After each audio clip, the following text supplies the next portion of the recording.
This week for the readings, I read Chapter 1, A Link to the Present by David King, and Chapter 13 of the other book by Matteo De Muro about student-centered learning. I enjoyed both of these articles immensely, part and because I have some experience with both. As far as the student-centered learning computer science, I did observe a teacher who pulled this off very successfully in their classroom.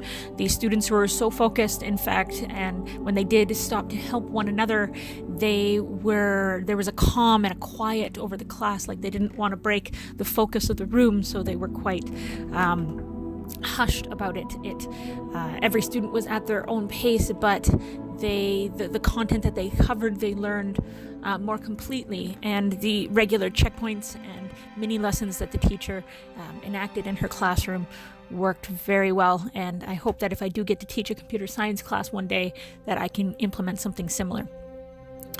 As far as the article by Devin King, I strongly believe in the gamification of video games if done right. And going forward, if I do continue, educational research into education, this is something I'd like to explore.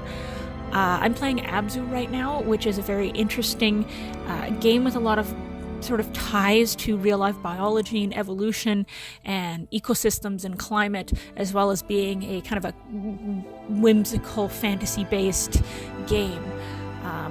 I think that because games nowadays have such a huge breadth of subject matter and content that they could easily be used to connect to all sorts of curricular subject areas. I haven't had any experiences in the classroom observing teachers, but I do follow a teacher from Australia named Stephen Elford, which he began something called Minecraft Edu, which was a mod in Minecraft that was taken up later by Microsoft, and he teaches classes regularly in Minecraft, and he uses it as sort of a sandbox world for students to explore and find things, and I find it extremely fascinating.